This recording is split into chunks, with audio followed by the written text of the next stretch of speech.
নমস্কার, শুরু করছি নারদ আপনাদের সঙ্গে রয়েছি আমি ঋষিকেশ। আজ গোটা দিন আমরা দেখলাম যে সংসদ উত্তাল, সাসপেন্ড করা হয়েছে ৭৮ জন সাংসদকে। মমতা বন্দ্যোপাধ্যায় তিনি দিল্লিতে রয়েছেন, তিনি তার দলের সাংসদদের নিয়ে বৈঠক করেন। তারপরে তিনি একদিকে যেমন এই যে সংসদে আজ যা হলো যে ৭৮ জন সাংসদকে সাসপেন্ড করা হয়েছে, সব মিলিয়ে গত কয়েকদিনে প্রায় ৯০ জনেরও বেশি সাংসদকে সাসপেন্ড করা হয়েছে, তা নিয়ে যেমন তিনি কটাক্ষ করেছেন, মন্তব্য করেছেন, পাশাপাশি তিনি জোট বার্তাও দিয়েছেন যা এই রাজ্যের ক্ষেত্রে যথেষ্টই গুরুত্বপূর্ণ। তিনি বলছেন যে কংগ্রেসের সঙ্গে জোট নিয়ে আলোচনা হতে পারে, পাশাপাশি বামেদের সঙ্গেও আলোচনায় রাজি। সেক্ষেত্রেও সদর্থক, যদি তাদের দিক থেকে সদর্থক বার্তা থাকে তাহলে তাদের সঙ্গেও আলোচনা করতে পারেন, এমনটা কিন্তু মমতা বন্দ্যোপাধ্যায় তৃণমূল সুপ্রিমো তিনি জানিয়েছেন। আমরা জানি যে গতকালই সীতারাম ইয়েচুরি তিনি পুরুলিয়ায় এসে তিনি জানিয়েছিলেন যে এই রাজ্যে তারা কংগ্রেসের সঙ্গে জোট করবেন। অন্যান্য রাজ্য অর্থাৎ রাজ্যওয়ারি জোটের একটা ফর্মুলা তিনি দিয়েছিলেন, কেরালে কংগ্রেসের বিরুদ্ধে লড়াই করবে, কিন্তু এ রাজ্যে কংগ্রেস আইএসএফ এর সঙ্গে জোটে তারা তৃণমূল এবং বিজেপির বিরোধিতা করবে, এমন একটা বার্তা দিয়েছিলেন সীতারাম ইয়েচুরি। সব মিলিয়ে বলা যেতে পারে ২০২৪-এর আগে এই মুহূর্তে কিন্তু প্রত্যেকটি রাজনৈতিক দলই সলতে পাকাচ্ছে এবং জোট সমীকরণ নিয়ে নানান চর্চা চলছে। আজকে আমরা এই নিয়ে আলোচনা করব। তবে দিল্লিতে দাঁড়িয়ে মমতা বন্দ্যোপাধ্যায় ঠিক কি বার্তা দিলেন আজকে শোনাবো। Past is past, let us think for future. But would you like an alliance with the Congress in Bengal, or have they approached you for an alliance in Bengal? Somebody must bail the cat. No, It is no, everybody. no. It is everybody. Sorry? No. Somebody must bail the cat, meaning? Meaning, I don't have any problem if they have the genuine things. But Bengal, you know that they have only 2 seats. But you are open to an alliance with the Congress? No, I am open to talk. I am open to discuss. India বৈঠকের আগে আমরা জানি যে আগামীকালই India জোটের বৈঠক, তার আগে কিন্তু একাধিক বক্তব্য পাওয়া যাচ্ছে। মমতা বন্দ্যোপাধ্যায় যখন বলছে যে তাদের কোনো সমস্যা নেই কংগ্রেস বা সিপিএম এর সঙ্গে আলোচনা করতে, পাশাপাশি সীতারাম ইয়েচুরি গতকাল এক অন্য ফর্মুলার কথা তিনি বলেছিলেন। কি বলেছিলেন গতকাল শোনাবো।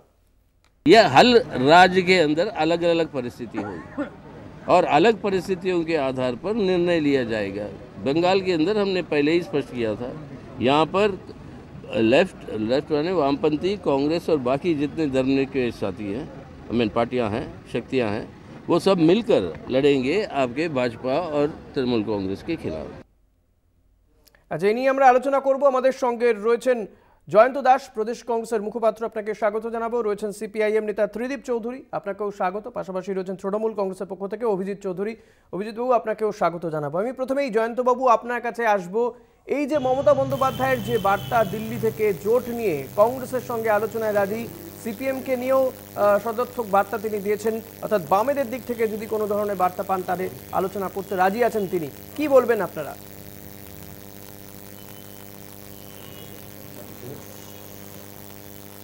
আমি প্রথমেই বলবো, ভারতীয় স্বাধীনতার পর গণতন্ত্রের পীঠস্থান এই লোকসভায় আজ যে ঘটনা ঘটলো, এটা ভারতবর্ষের ইতিহাসে একটা কলঙ্ক অধ্যায় হয়ে থাকবে। হয়তো আগামী দিনে আমাদের ভবিষ্যতের প্রজন্ম যখন তারা লেখাপড়া করবে, তখন হয়তো ভারতবর্ষের যে কটি কালো দিন তার মধ্যে উল্লেখযোগ্য একটি দিন আজকে তারা পড়াশোনা করবে এবং আজকের দিনটি সেদিন কিন্তু লিপিবদ্ধ হবে।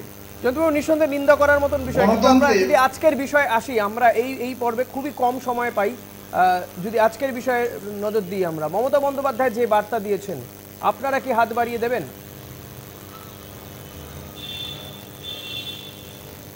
দেখুন, ইন্ডিয়া যে জোট বলছেন, এই ইন্ডিয়া জোটে সামিল শুধুমাত্র মমতা বন্দ্যোপাধ্যায় না। ইন্ডিয়া জোটের প্রধান যে দল সেটা হচ্ছে অল ইন্ডিয়া কংগ্রেস। এটা ভেবে নেওয়ার কোনো নিশ্চয়ই কেউ অপেক্ষা করবে না। শুধু পশ্চিমবঙ্গ নয়, ভারতবর্ষের প্রতিটি রাজ্যে বিরাজমান একটি দল, তার নাম হচ্ছে ভারতীয় জাতীয় কংগ্রেস। স্বাভাবিক কারণে কিন্তু এই রাজ্যে কি হবে? এই রাজ্যে কি কংগ্রেস হাত বাড়িয়ে দেবে? বিজেপিকে সরাতে এই রাজ্যে কি জোট হবে? তৃণমূল কংগ্রেসের মধ্যে জোট হবে এই রাজ্যে?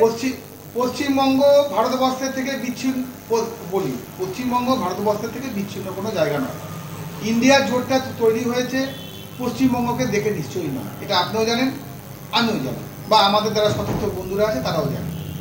ভারতবর্ষে স্বৈরাচারী একটি দল পরিষ্কার উত্তর পাচ্ছে না জয়ন্তবাবু, পরিষ্কার উত্তর পাচ্ছেন। আমি ত্রিদীপবাবুর কাছে আসবো। ত্রিদীপবাবু, মমতা বন্দ্যোপাধ্যায় তো বলছেন যদি বামেদের দিক থেকে কোনো যদি সদস্য বার্তা আসে, বামেরা লোকসভাতে কোনো আসন নেই এ রাজ্য থেকে, বামেরা কি কোনো অফার দেবে তৃণমূল কংগ্রেসকে? এটা তো লোকসভা নির্বাচন, রাজ্যের বিষয় নয়, দেশের সরকার গঠনের ভোট।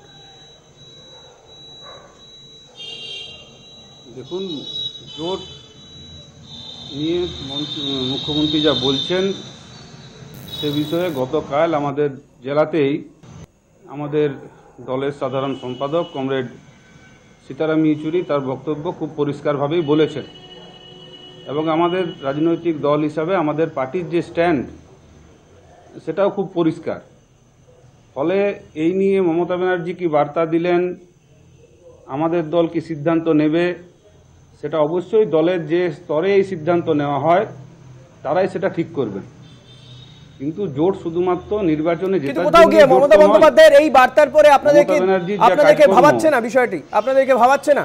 আজকে সংসদে যা হয়েছে আপনারা তো নিন্দা করছেন, আপনাদের সাংসদরাও তো বহিষ্কৃত, সাসপেন্ড হয়েছেন।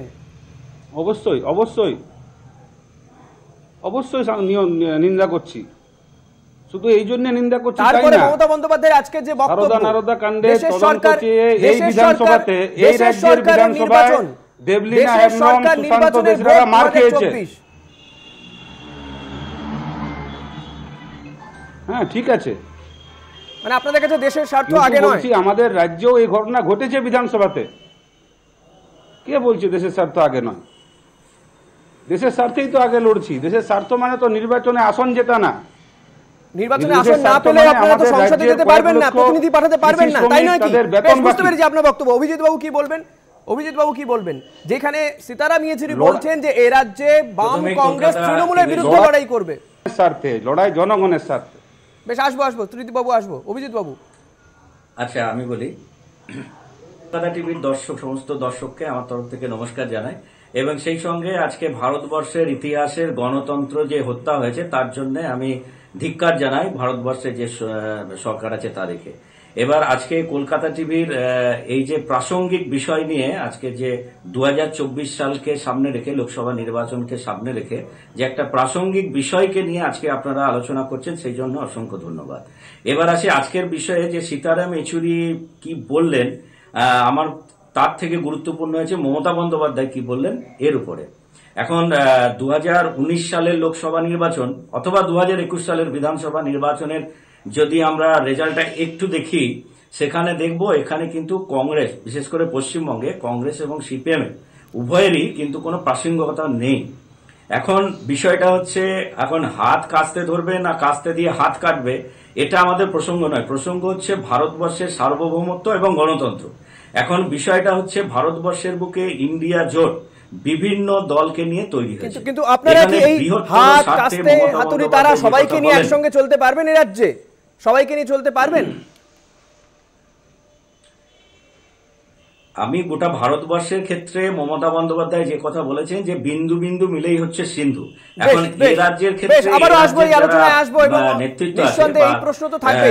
আবারও আসবো অভিজিৎ বাবু, আবারও আসবো। একটা বিরতি নেওয়ার সময় হয়ে গেছে, একটা বিরতির পর ফিরে আসবো এই আলোচনায়, সঙ্গে থাকবেন।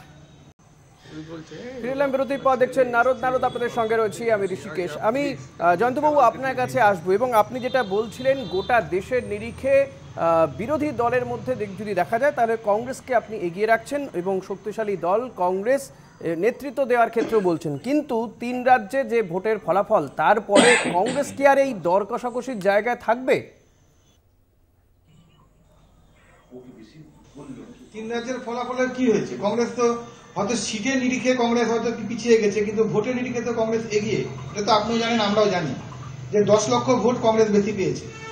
দ্বিতীয় কথা হচ্ছে, আমার মূল্যায়নটা ছিল এইভাবে, অল ইন্ডিয়া বা দেশের কথা ভাবলে কংগ্রেস যেহেতু সর্ববৃহৎ দল, কাজেই কংগ্রেসের দায় দায়িত্ব অনেক বেশি। এ কথাও যেমন ঠিক, পশ্চিমবঙ্গেও মুখ্যমন্ত্রী মমতা বন্দ্যোপাধ্যায়ের দায় দায়িত্ব অনেক বেশি, এ কথাও ততটাই নিশ্চয়ই আপনিও মানবেন।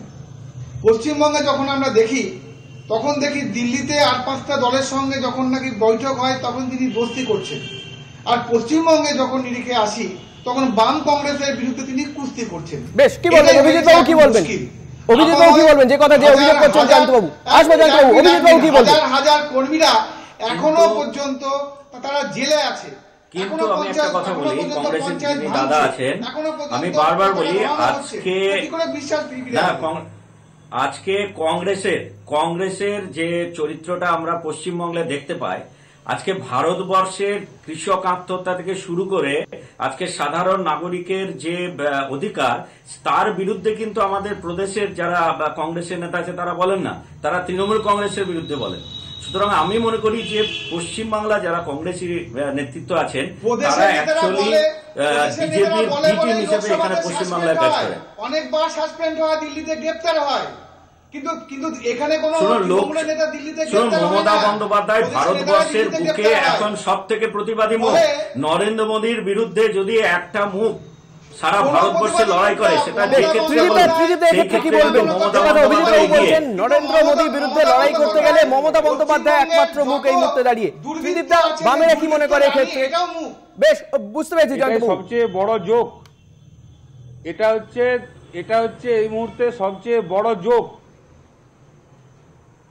আমাদের রাজ্যের 100 দিনের কাজ যদি আপনারা ধরেন, এই মুহূর্তে জেলাতে ঘর, আমাকে কথা বলতে হচ্ছে 2024 সালের লোকসভা ভোটের যে যারা চুরি করলো ইন্ডিয়া তাদের বিরুদ্ধে কোনো কেস হলো না। কথাটা বামপন্থী দাদা যিনি আছেন তিনি একবারও বলছেন না, আপনারা যেখানে নিজেরাই সহমত হতে পারছেন না, সেখানে মানুষকে আদৌ কি ইন্ডিয়া জোটের দিকে ভোট দিতে বাধ্য করতে পারবেন? ইন্ডিয়া জোটকে মানুষ কেন বেছে নেবে, কেন ভোট দেবে? আপনার নিজেদের মধ্যে তো কোথাও গিয়ে সমন্বয়ের অভাব রয়েছে। মানুষ কিন্তু বিজেপির বিরুদ্ধে, এনডিএর বিরুদ্ধে, দেশে বিজেপি বিরোধী বিকল্প শক্তি তৈরি করার পক্ষে যারা প্রথম বলেছেন তারা হচ্ছে বামপন্থীরা। আচ্ছা, ইন্ডিয়া জোট কিন্তু আমি বলবো বামপন্থীদের কিন্তু ডাকছেন, মমতা বন্দ্যোপাধ্যায় তো বলছেন বৈঠকে রাজি রয়েছেন, তৃণমূল কংগ্রেস বৈঠকে রাজি রয়েছে বামেদের সঙ্গে। আপনারা কি যেতে পারবেন? আপনারা নিজেরা কি কোনো অফার দিতে পারবেন তৃণমূল কংগ্রেসকে? ওনার কাজের মধ্যে প্রমাণ করুন উনি বিজেপির বিরোধী। নির্ধারক কেউ আমরা নই। লোকদেখা নিয়ে একটা করে ঝামেলা করে মানুষকে বোঝানো, তারা বসবে, তারা করবে। দলীয় স্তরে এবং কংগ্রেস তৃণমূল স্তরে নেতারা কি মেনে নেবেন? অভিজিৎ বাবু প্লিজ, আমি জয়ন্ত বাবুর কাছে আসবো। এই যদি তৃণমূল কংগ্রেসের সঙ্গে জোট, অপরদিকে বামেদের সঙ্গে জোটের কথা হচ্ছে, দলীয় নেতারা, তৃণমূল স্তরের নেতারা কোন জোটকে প্রাধান্য দিতে চায়? তারা কোনটাকে মেনে নিতে পারে বলে মনে হয়?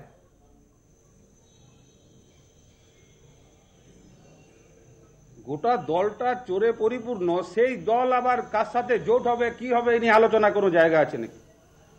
এই দেখুন আবার শুরু হয়ে গেছে। কিন্তু এই যে চোর বলা হচ্ছে, এটা কিন্তু অ্যাকচুয়ালি সিবিআই, ইডিআই বা হচ্ছে কেন্দ্রীয় সরকারের কিন্তু এটা একটা চক্রান্ত। জয়ন্তবাবু, রিয়াকশন পেলাম না, আমি প্রশ্ন রেখেছিলাম।